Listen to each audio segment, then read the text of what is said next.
Hi, I'm good. How are you doing? Introduce us to your group. Tell us why we're here, and let us know what's going on. What you guys did all weekend.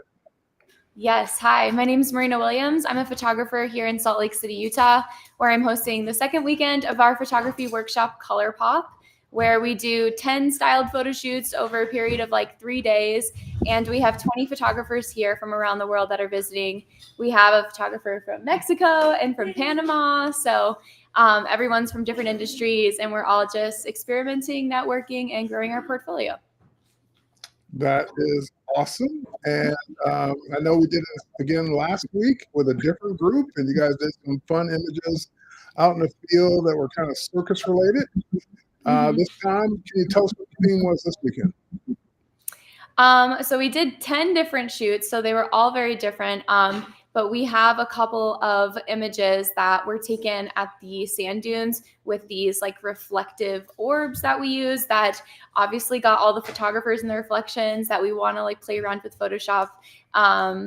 Yeah, and I think that when you work in a workshop setting where there's lots of photographers shooting at once, sometimes you get someone's arm in the foreground or someone's camera coming in the frame. So we kind of would love to learn more about how to use generative fill to save those images and be able to still use them even if there's something in the foreground. Well, that sounds great. So what I plan to do to help you guys out is I'm going to give you kind of a quick overview of just some generative fill and remove tool capabilities.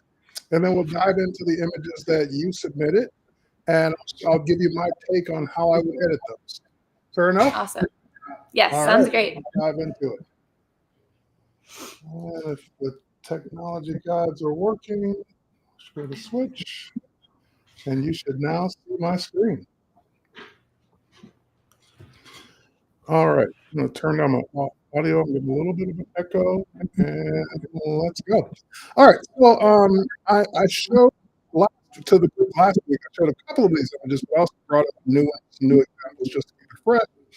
But I'm big with using Photoshop to remove distractions, to get rid of things that are distracting. Now, in this particular case, it's a beautiful scene on an ocean beach with some lounge chairs. There's nothing really distracting. There's no trash. There's no garbage. There's nothing in the way. But when you start to stare at the image or look around, you start to see things like, what's that over there? Is that a little boat over there in the upper left corner of the water? I don't know. It's too small to tell, but it looks like a little black line. Whatever that is, that starts to become the thing your attention is focused on as opposed to enjoying the scene. So in cases like that where it's something simple, then I'll probably just go ahead and grab the AI-based remove tool, which is right here at the top of the screen here. And don't pay attention to the order of my tools because I made a custom tool panel, and your tools are going to be in a different order. Just look for the remove tool and just brush, and then it will just use AI to remove it. Now, this is not using generative AI. This is using just an enhanced AI version of the remove tool using the pixels that are already in your image. Now, you might try it on something bigger, like these lounge chairs, and I will try it just to see what I get. But in a lot of cases like this, it's just more complicated than the tool was designed to do. Now, because it's just sand, it might do okay. I'm going to let go now and see what happens. And if it doesn't do a good job, then I will go to my plan B, which is actually my plan A. I just want to see what this would do. Now, of course, it's taking longer to figure out what it should do. And hey, I can live with that. Not bad at all. That's actually pretty good. So in some cases, like you might start off with the remove tool just to see what it does. And if it's acceptable, then you're all set. Let's try it again. Go smaller on the brush this time.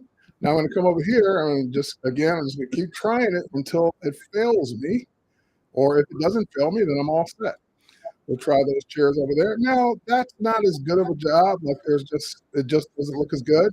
And unlike generative remove or generative fill, I don't have any alternatives. Like that was it. That's what it did. Take it or leave it.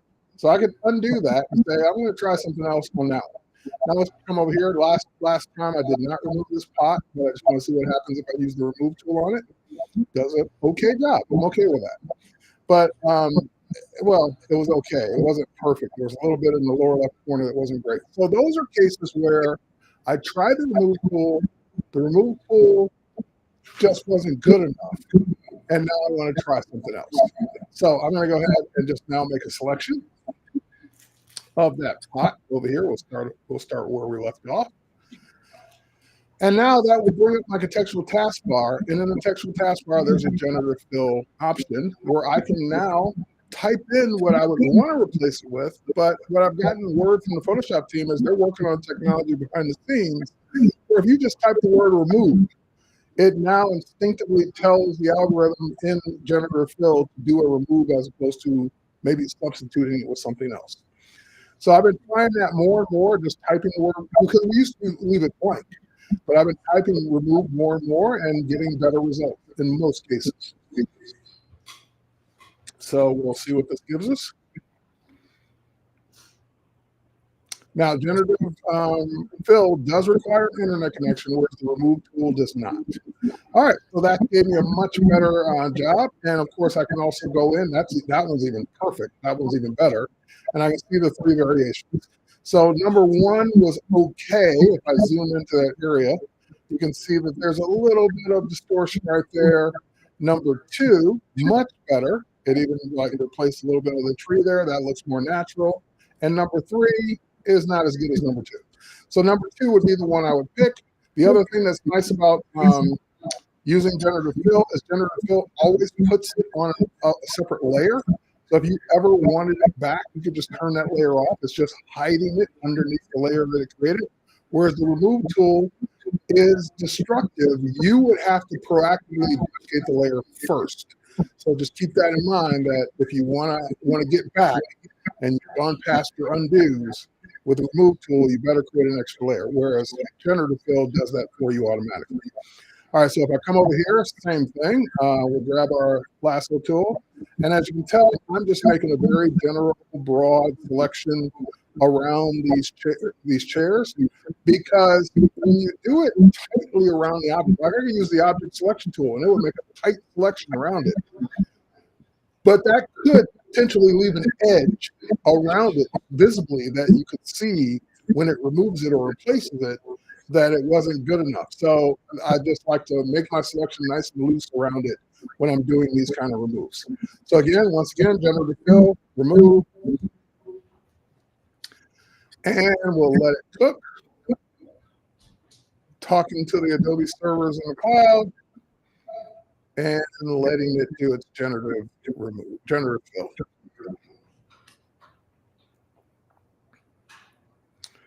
And also remember that there are 2 versions of Photoshop you can have installed. You can have the general availability version, the release version, and you can also have the beta. I'm working in the beta right now. So the beta is going to give you some capabilities that aren't in the generative, that aren't in the release version. All right, so there's number 1 was okay. I don't like the sun down here at the bottom of the tree. Number 2, much better. Number 3, I don't like it all. So again, number 2 is winning in this case. My 2 number 2s were the best. And the remove tool in the middle was great. But again, I don't have a way to get back because I didn't duplicate the layer first. So just always remember that if you want to protect yourself, you've got to protect yourself with the remove tool. All right, so now let's go in and let's give it something a lot more complicated.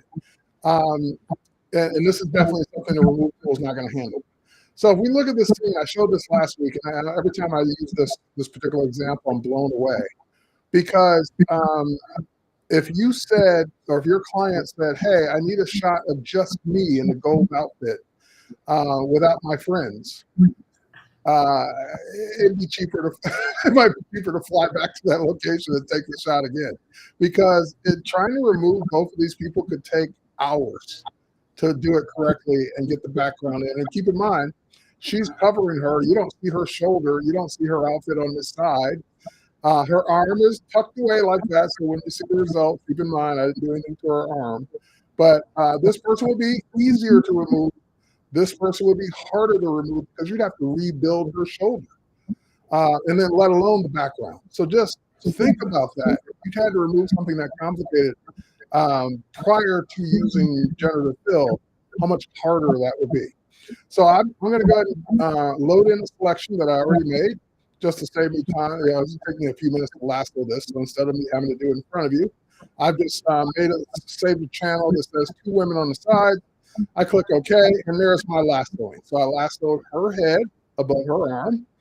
I lassoed her whole body all the way around, and I lassoed her body all the way around. And as you can see, I made a loose selection.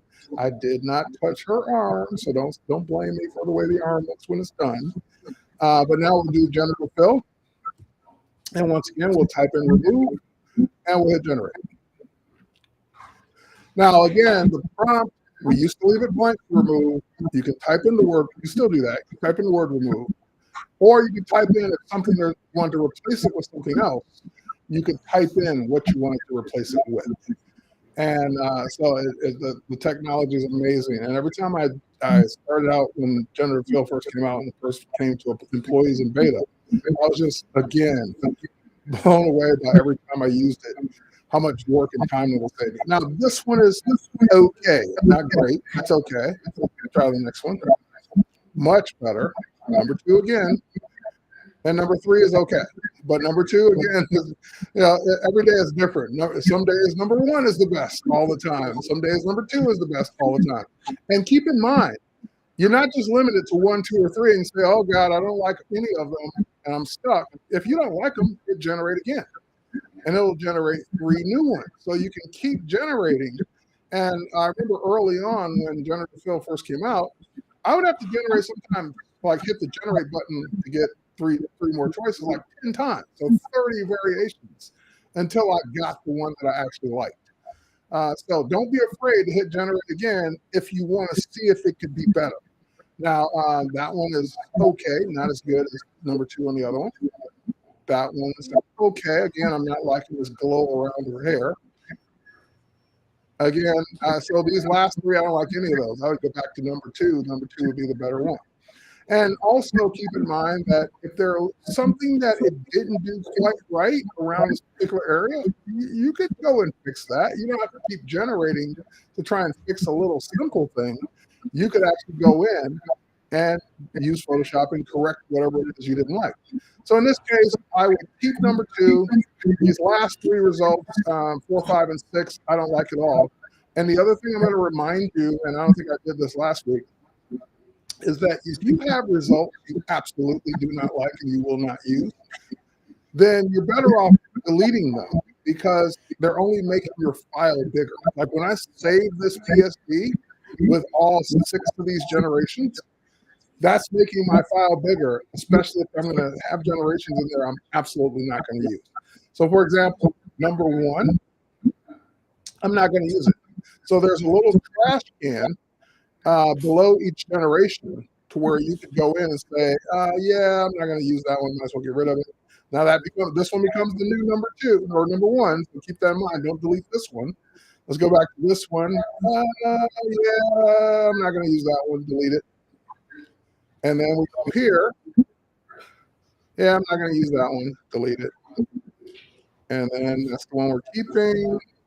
That's the one we're not. So I can delete all the other ones that I'm not going to use. So let's say I'm going to keep that one and that one. That one actually looks pretty good. I lost track of which one I like better now. Yeah. Okay. Let's say I keep those 2 to pick from, but just get rid of the ones you know you're not going to use because that just makes your file smaller when you delete those extra pixels. All right, so now we're going to look at, I did this sneak. I didn't show this last week, but I did a sneak at Adobe Max London of the technology the Photoshop team is working on.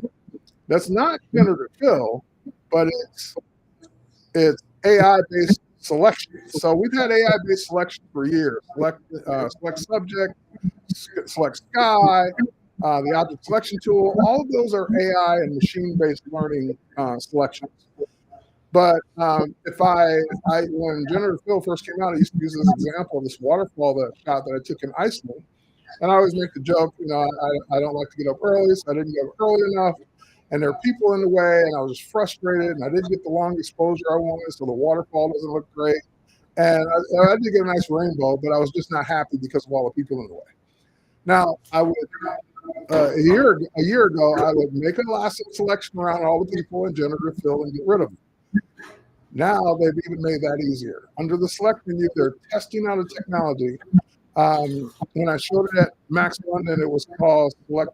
I think it was actually called select people distractions or something like that. Now it's called people in the background.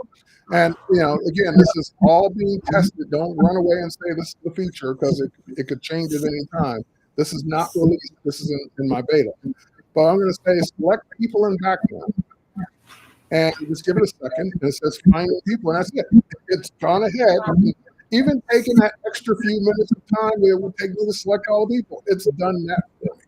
So yeah, I'm a fan of AI when it saves me time. All right, so now we got the generative fill, and so all that did was just make the selection. You do whatever you want with that selection. Oh, and I should also point out, hang on, cancel this. I should, for people that it's hard for you to see, I use the switch to quick map to show you what the selection it is that it made. So I just hit the letter Q, that goes to quick mask, show me that selection, and then I'll hit the letter Q again to get out of it. All right, so now we'll go to generative fill, and now we'll just again remove, generate.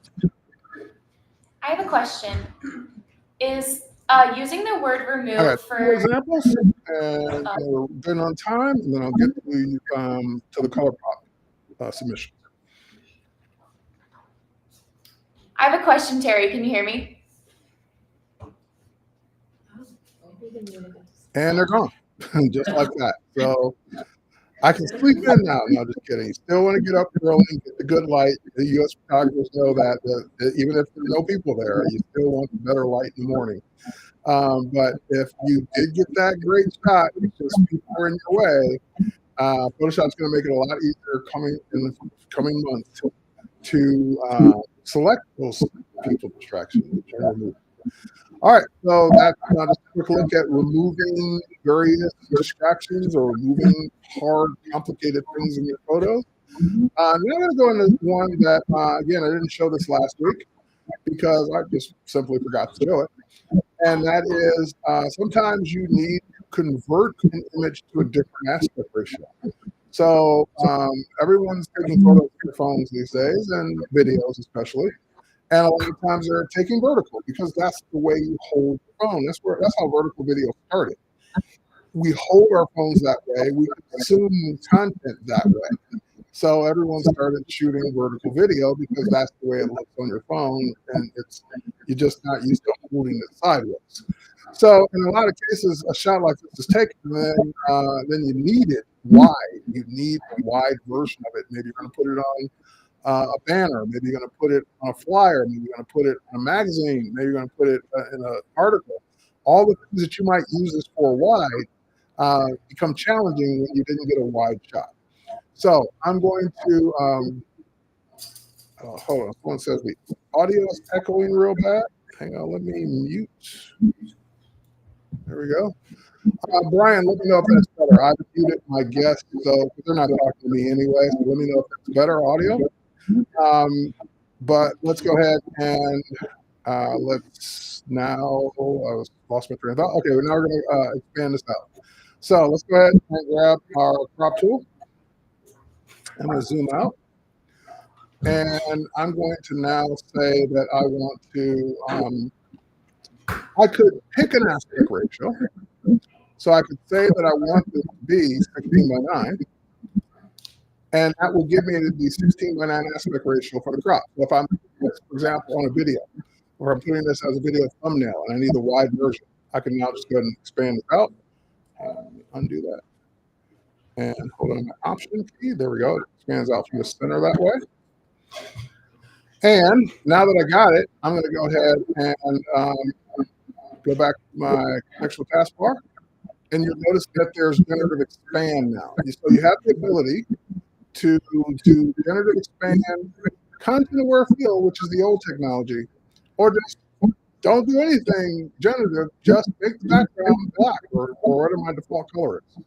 So I'm going to go ahead and do generative expand. And at this point, I could type in a prompt of what I want, but now we'll go ahead and hit generate.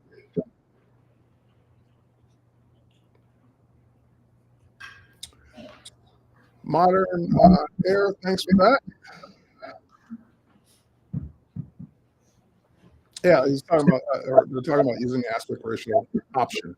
Now, you can just manually drag out a crop to whatever you want, but it's just easier when you specify the exact aspect ratio that you need, because then there's no room for error. But you can do it either way. And now we get our nice wide shot that didn't exist, one that was taken with the phone, that in vertical format, just like she's holding it. And now you get one that's like that could work wide. Now, what I tend to look for in this particular example is what it does to her chair, because if we go back to the original, her chair was cropped off. So the Generative Fill is trying to figure out what to do with that chair. So sometimes it makes the chair a little too wide, a little too unrealistic, like that. And so it's becoming a bench instead of a chair. And I just got to keep that in mind, that when I'm looking at these results, that the chair can't be too wide because it thinks it needs to expand it out. So you might try doing that in smaller stages. So if that were, like, for example, let's say none of the results were giving me a chair that looked right, then I would just, the left side's fine. I would maybe expand the right side out just a little bit first to get the end of the chair, and then expand the rest out. So I would probably do that in 2 operations, because it just doesn't know how wide that should be. You can always hit generate again to see what the 3 better ones. But while we're waiting on that, look at what it did. It figured out, it made the rest of the skyline. It figured out the sun would be coming across this whole pane of glass. It figured out the time of day. It figured out the shallow depth of field for the buildings.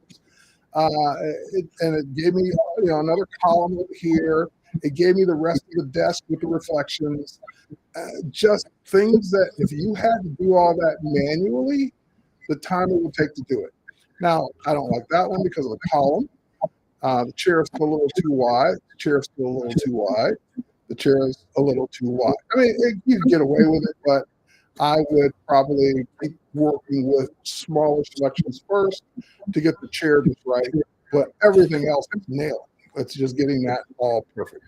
So sometimes it gets the chair perfect in 1 generation. Sometimes it takes 2 or 3, and sometimes I just have to do it in pieces. So just really, where do you want to spend your time?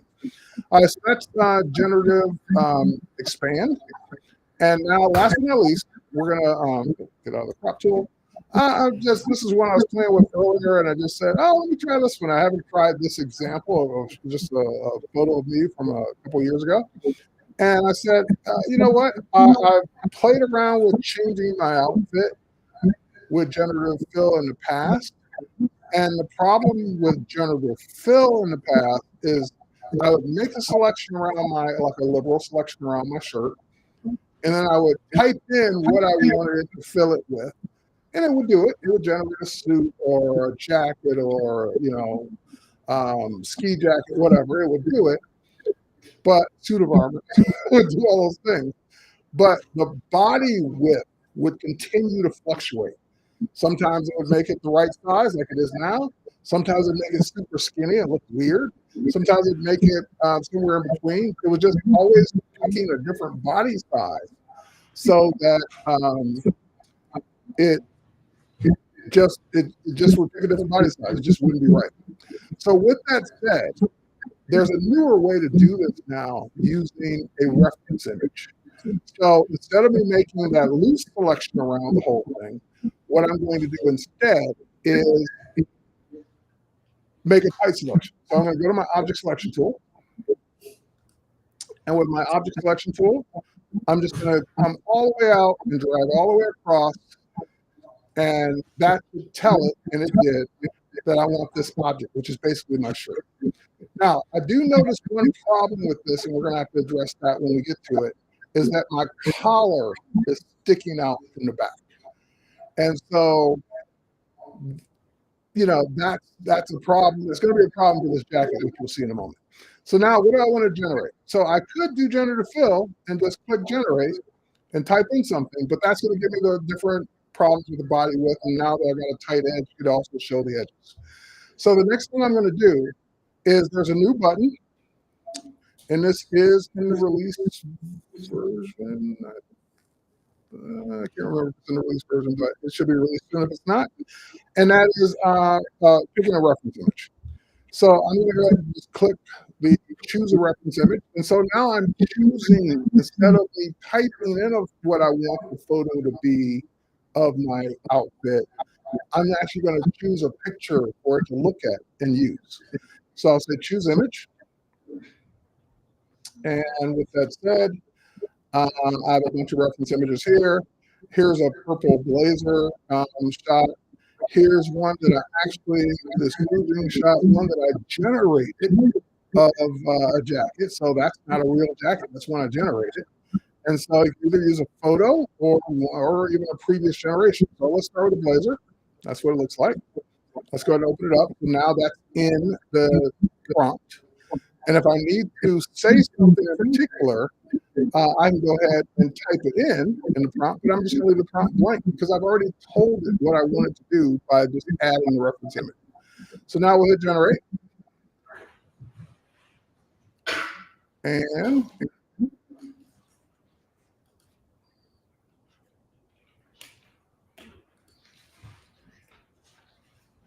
give it a few seconds to do that.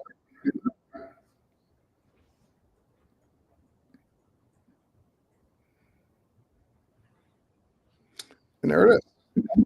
Now, it's giving me 3 variations of a jacket similar to the photo. Again, it's not going to be an exact match. I like that one better. Number 2 is always the winners today. They're all good, but well, 3 is kind of weird here in the pattern. But number 2 would be my choice. But see what's going on with the collar? Because the collar is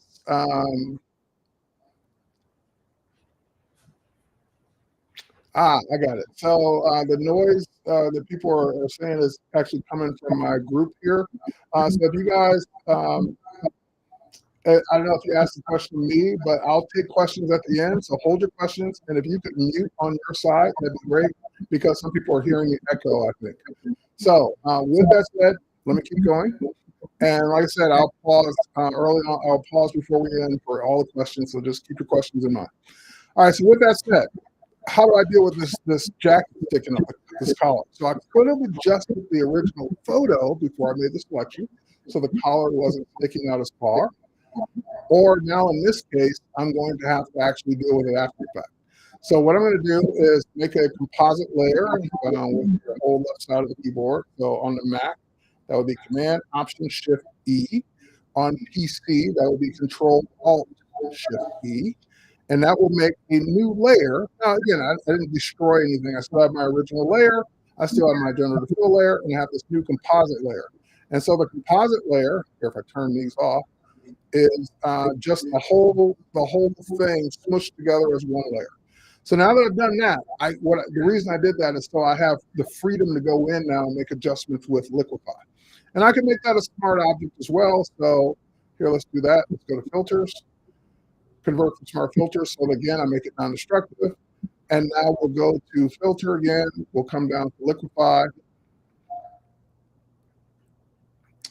And always make your brush a little big, not too big. Make your brush a little bigger than the thing you're trying to move.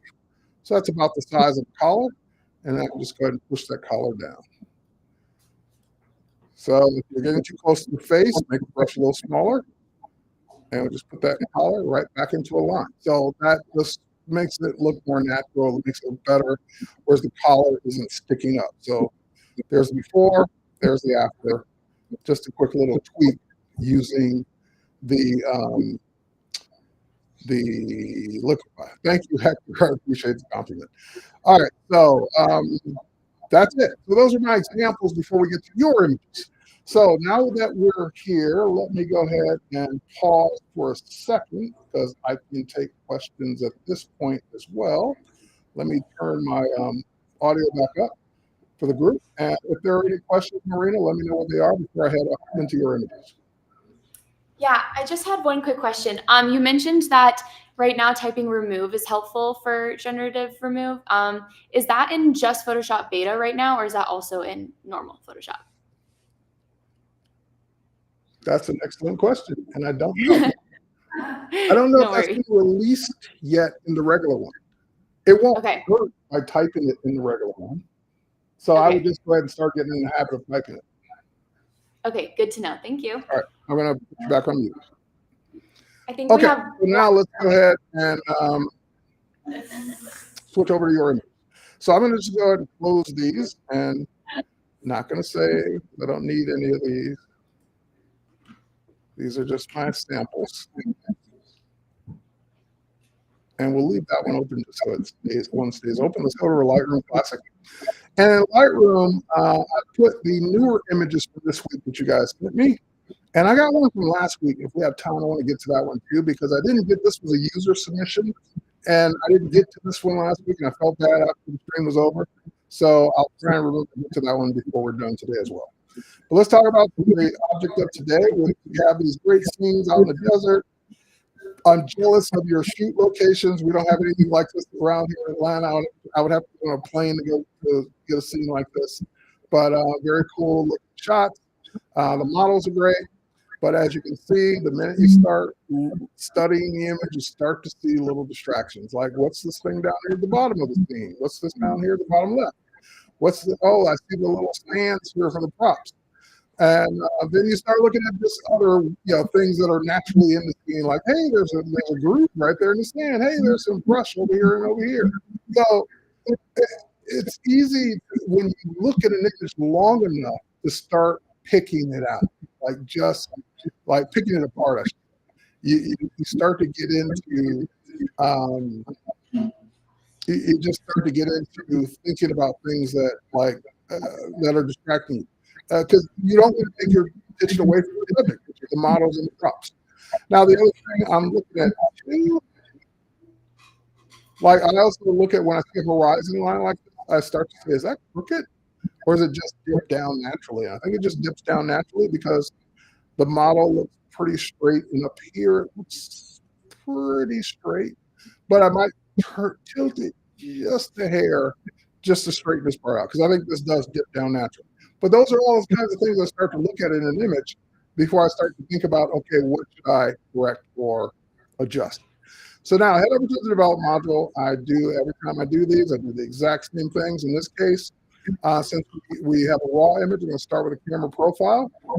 And I could use any of the Adobe built-in ones or any of the ones from the camera. So there's one called Camera Landscape, and it will look at whatever camera was used to shoot this and go get the profile from that camera. So I didn't shoot this. I believe this was from a Canon camera, and therefore it picked out the Canon landscape profile. So that's already been done. You can see kind of a nice difference between the two. So if I undo that, that's before where the image is kind of flat. We expect raw images to be flat because they should be unadjusted. And now I'm going to go ahead and just start setting a profile for that as my foundation. Now that I got that set, the next thing I'm going to do is I always hit auto. It's AI based. It's just a way for it to make several adjustments to the image that you may or may not agree with. And if you don't agree with them, that's fine, because let's say out of the, I don't know how many ever sliders there are, 12, 13, 14 sliders, it adjusted 10 of them correctly, and you only had to fix 4 of them. Well, that saved you the time of having to do all 14. So don't be afraid of the word auto these days. It's not like back 10, 15 years ago where auto was always bad. This is actually looking at the image and making good adjustments for the most part. And sometimes, rarely, I'll click auto and look, oh, great, it did everything. I don't have to change anything. And then other times I click auto and it's like, oh, I would still move this slider over just a little bit more, because at the end of the day, it's my image. I'm the photographer. I should make an adjustment to make it look the way it should look. All right, so just with the profile and auto, that's before, that's after. So again, a nice difference between the two right there, before and after. Looking at your script as well. Okay, so now that doesn't mean I'm completely happy. I still want to make a couple tweaks before I move on. So first thing I always look at is when I see clipping like this, and you have 2 clipping triangles, one for the shadow and one for the highlights being blown out. When I see that light up, what I can do is hover over it, and that will show me, and it's right in her hair, it'll show me in blue that wherever I see blue, her hair is completely black. There's no detail, no spots. Now, some areas of the photo you won't care. Like, and same thing with blown out highlights. If it's the bumper of a car and the sun's hitting it, yeah, it's going to be blown out. There's nothing you can do about that. But in this case, that is her hair. I want some detail to come back. And it's also, that's the worst offense of this clipping. That probably means other parts of the photo are darker than they should be as well. So what I can do is just, when I see that, these are all sliders, by the way, in histogram. So I'm up here in the upper right. I'm just going to go ahead and drag it to the right until that goes away. So once that white goes away, I know that there's no more clipping in her hair or anywhere else in the photo because the white went away. So just keep that in mind. So that was, and that, by the way, here, let me undo it. Look at what slider that adjusts. So when I drag that over, it adjusts the black slider. So that's all you're doing is you could just go down there and manually adjust the blacks until it goes away. I like to do it on histogram because I can see it as I'm doing it right there, as opposed to having to also remember which slider it was.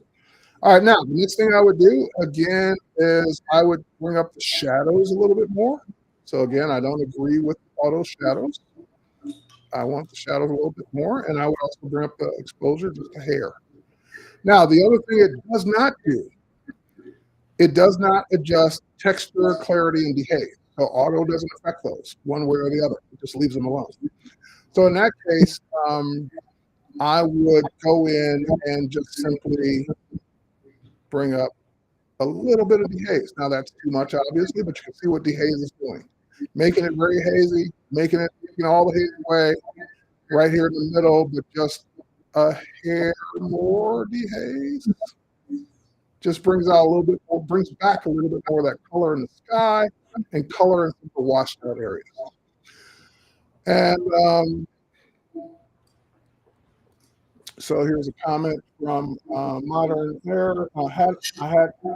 I had also not known about Liquify. I would have reached for content aware healed. Cool, thank you. You're welcome. So I'm glad you got something out today. All right, so now let's go ahead and again, if there are any more tweaks you want to do, if you want to grab a gradient filter and drag it down and maybe make the sky a little bluer, you want to make or use a preset on the sky, you can do all of those things because we have adaptive presets as well. There's a few things I want to do. I'm just trying to decide which way I want to do them first. Let's go ahead and take care of the potential crookedness of the image first. Again, I don't know if it's crooked, but I'm going to go to the crop tool. And I could just simply drag the image and just straighten it a little. I think that's better. I think that's more straight. Because see, that horizon line is now straight. And again, I'm not worried about this one. Or, let me undo that. You have an angle tool. And if you just drag the angle tool across what should be straight, it will straighten it as well. Now, of course, that's going to crop your image a little bit because it just does. It has no choice. But I think that was a little straighter than it needed to be. I'm just going to go ahead and do it manually my way again. About there. So just a slight tweak with the crop tool to straighten it a little bit. And again, you can argue it wasn't crooked. It just goes up on a hill, but I just, if I can make it straight, I just like to make it straight. Anyway. Now that was one. So the second one that I was talking about, I wanted to do, I want to go into the presets, which are over here in Lightroom Classic, and notice we have adaptive presets. So there's adaptive portrait, there's adaptive sky, adaptive subject, and adaptive blur background, deep sky, so forth. So I'm going to go to adaptive sky, and what these automatically detect the sky, and I can hover over them to see what they would do. So sometimes I get a instantly better sky. Like blue drama is probably one to go with. I'm going to click blue drama, but it might be too much. So there's a slider for how much of this sky we apply. So this would be 100% way too much. It like the slider in the middle, and I can pull back a little bit and say, just give me a little bit of blue sky adjustment and see what the adjustments are here. as opposed to um, as opposed to uh, giving it too much of it. Basically, this is all to taste your liking. So again, that's where we started today, and that's where we are now. A much better image to start off with, in my opinion. Okay, so now that I've got that, let's go ahead and take it over to Photoshop and get rid of the distractions. So we're going to edit the Photoshop Beta, Command E, PC Control E. I did it from contextual menu so you can see where it is. And now we're going to go in and just, you know what? They're screaming remove tool. Now, I told you, you got to protect yourself with the remove tool because it's not going to protect you. It's going to actually remove the pixels. So I would normally duplicate the layer if it was just a Photoshop file I opened up or a picture I opened up. But because this was a raw file in Lightroom Classic or Lightroom, it's already making a copy. I don't have to worry about, oh, if I mess up, I won't have anything to go back to. I'll have the original back in Lightroom to go back to at all times. So I can do whatever I want here without having to make an extra layer for no reason. All right, so now let's go ahead and come here. This is screaming remove tool. We'll just go ahead and remove that. And yep, that's why I thought it would do it perfectly because it's just sand. Same thing here. I don't know what this was or is, but it's not adding anything to the story. So let's do that one as well. The bigger the painted area, the longer it takes to figure out what it should do. But again, sand is easy. Now, these are trickier. So you could do them pieces at a time. So that's what I'd probably do. I'd grab the remove tool and make my brush a little smaller. And we'll try this bottom piece first. Like that. And I'm over brushing on purpose. You can. And we're getting there.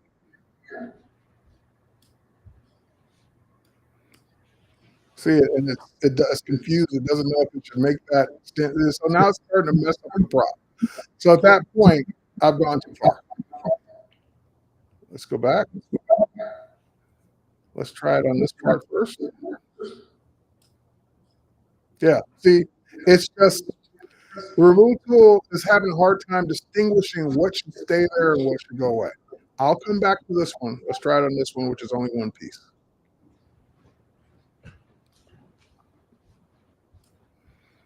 Yeah, same thing. It's not distinguishing with what it should remove and what it should keep. So, like I said, I always start with the remove tool, see if it can do it. If it can't, no worries. I'll move on to another method. So in this case, instead, we'll go to our lasso, and we'll just go ahead and lasso that leg like that. And we'll go back to Generative Fill, and we'll type remove.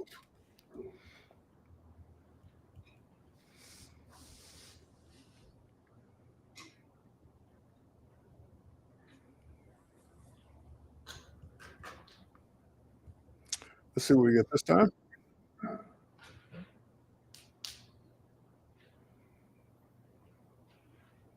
Much better job. And same thing here. Just going along the shape, even though I'm cutting into the shape. Generative Fill AI is smart enough to kind of figure out what I'm trying to do, especially when I go all the way out here. And when I type remove. Oh, first I have to click Generative Fill, then type remove. And generate.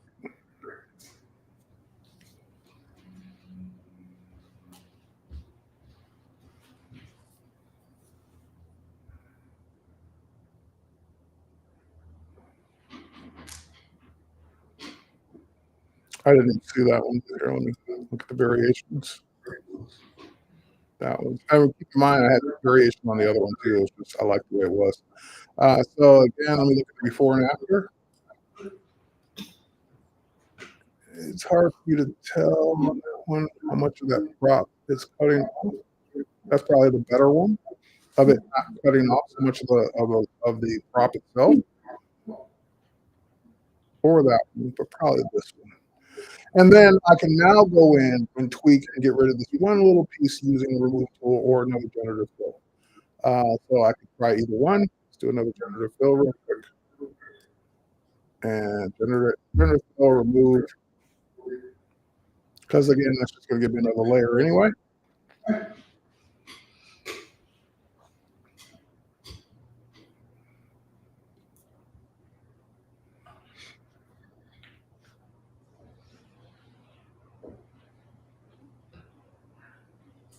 Much better. Okay. So I think that was it. Now that you have one more prop down here in the corner, but I think that's designed to be there. That's okay. I can go back to the original background, and again use that remove tool and kind of remove some of this brush up here that's just bugging me. Nothing is naturally there. There's nothing wrong with it. It's just it's making me look at it and say, "What's that?" Whereas I should be looking at the models and the props.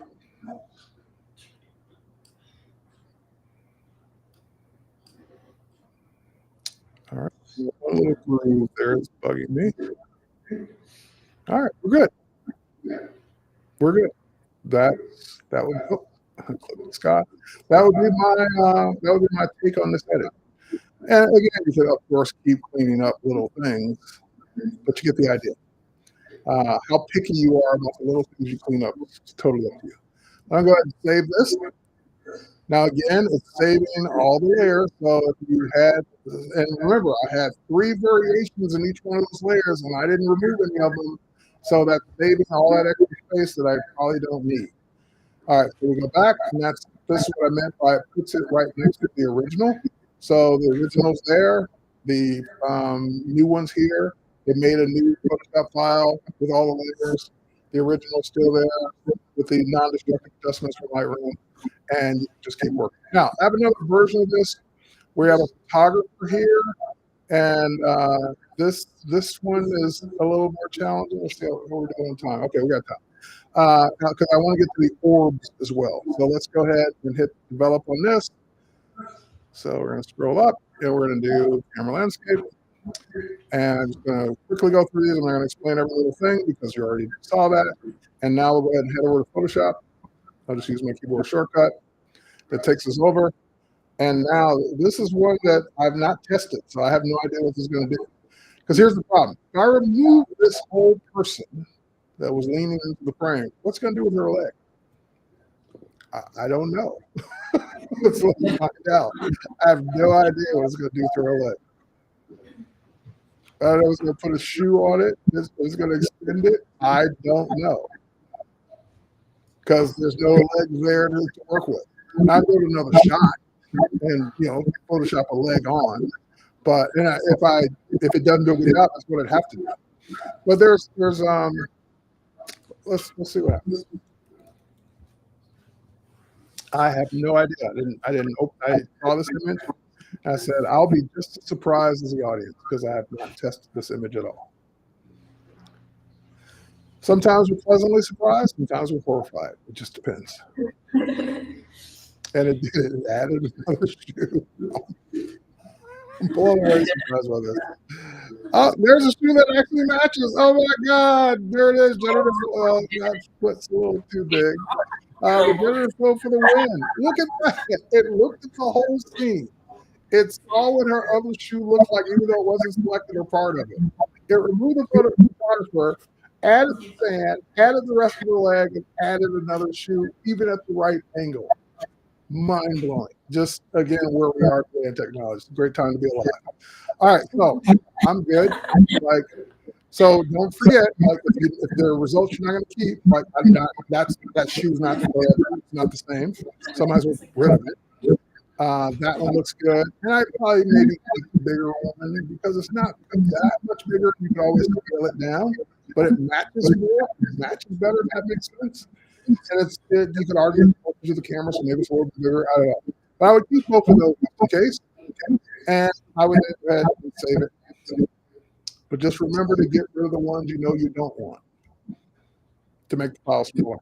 And I'm shocked.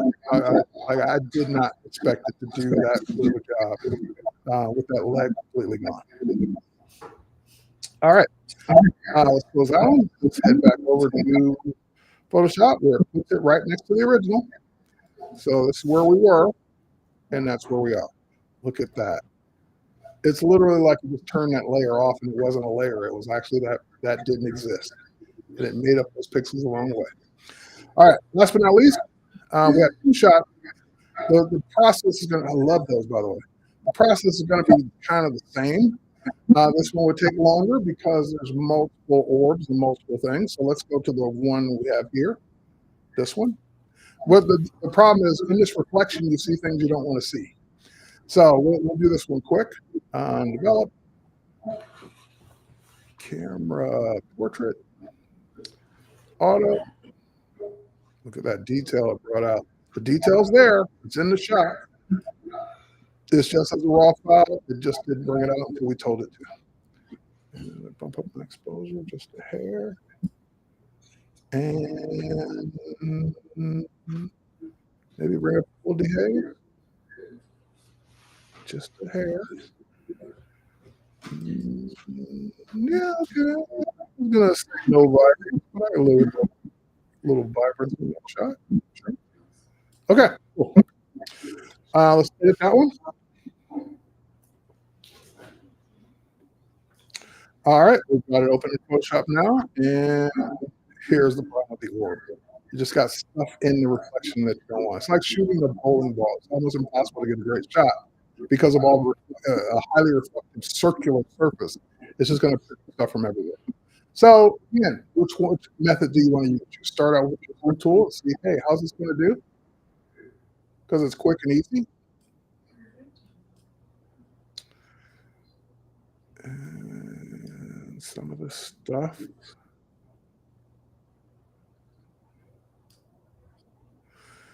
And I can try it. I don't know how it's going to do on something this big. But that's why you clean up the space around it first, so it gives it more room to pull from.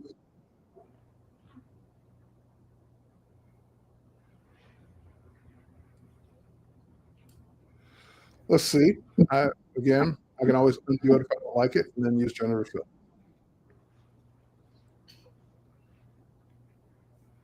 Not bad, but I don't get any variations. Like it's that or nothing.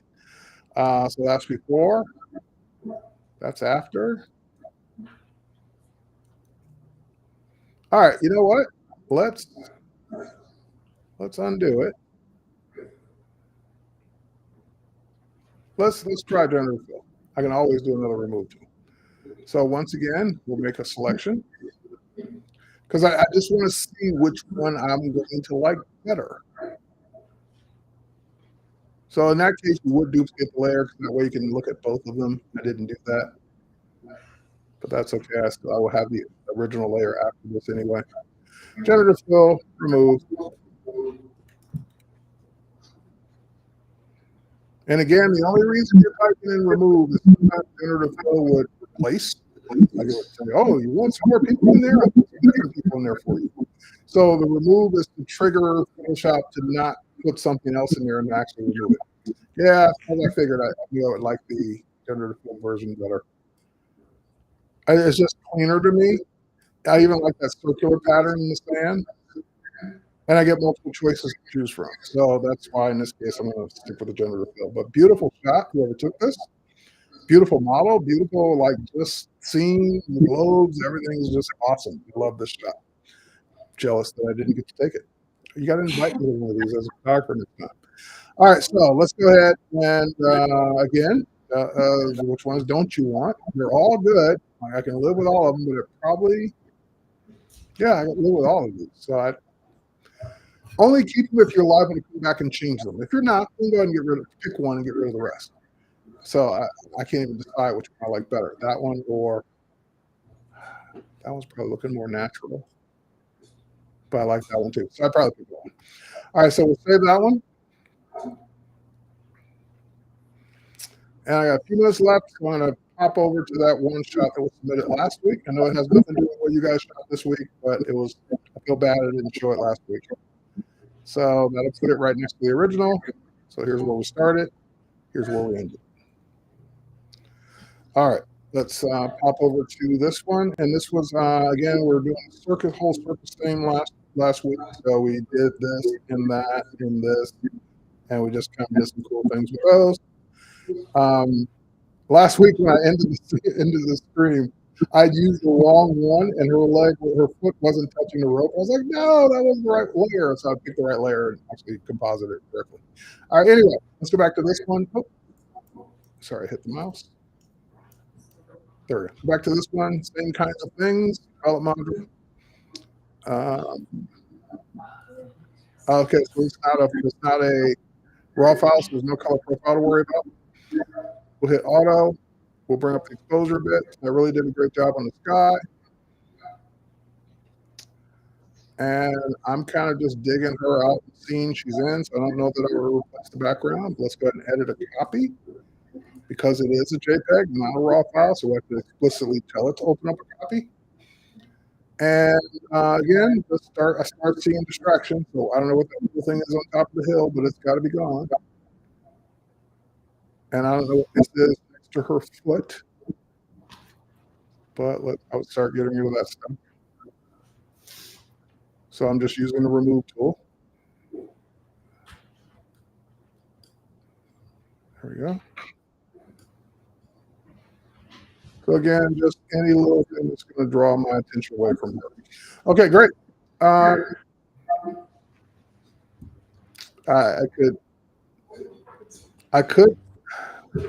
just trying to decide. I want to try the background.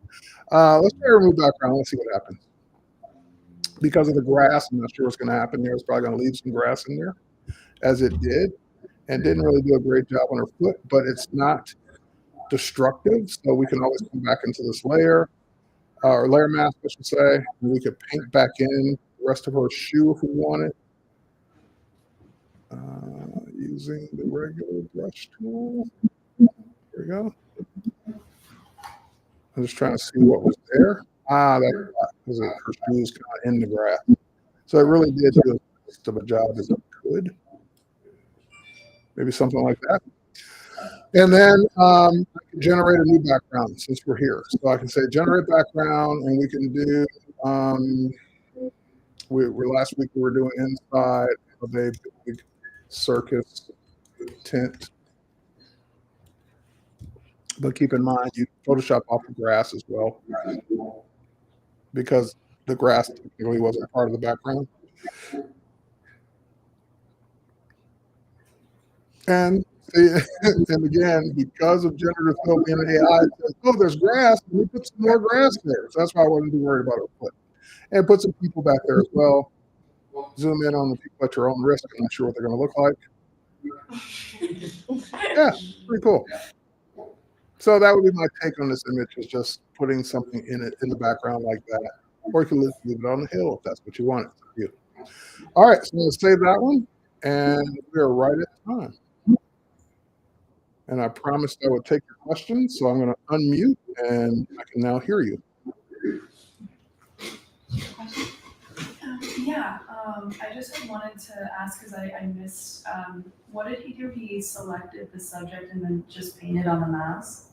Is that what he did to like get her and like, change the background? She wanted to, could you hear that? I heard pieces of it. Can you repeat it? She wanted to know how you selected the subject and like painted her back in, like what tools you used to do that. Okay.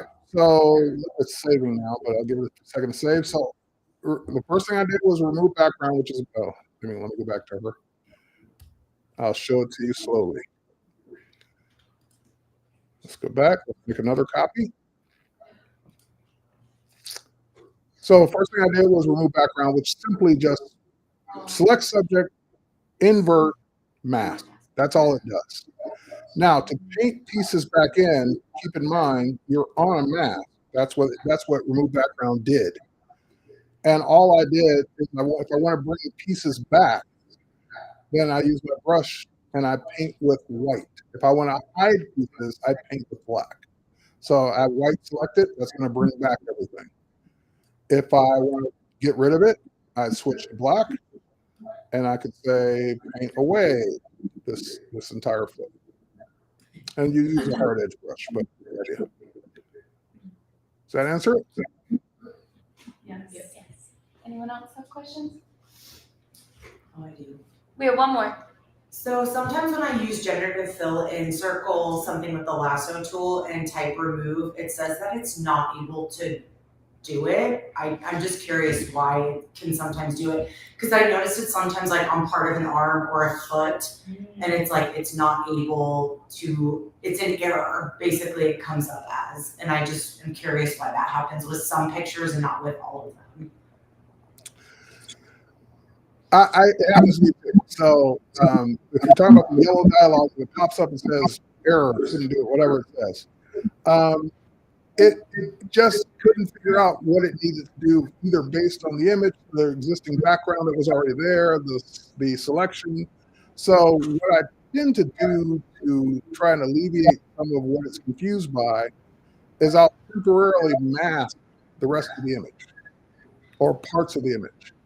So I'll just create a layer mask, paint black, mask it out, because I'm going to remove it later anyway. Then try it, and then get rid of the mask to bring the rest of the image back. So that would be one of the things I would try. Okay. Thank you. But it's a work in progress. So it still gets things wrong. It does an amazing job when it does an amazing job. It does a horrible job when it does a horrible job. Yeah. I think that's it from us. Cool. Did you guys learn anything today? Yes. Good. Thank you so much, Terry. Appreciate you editing our photos and taking the time to do this. Well, thank you, and I appreciate you submitting great photos for you. Like I said, you made me jealous. These photos were great. I wish I could have been there. Well, you're welcome in Utah anytime. All right. Thanks. Have a great day.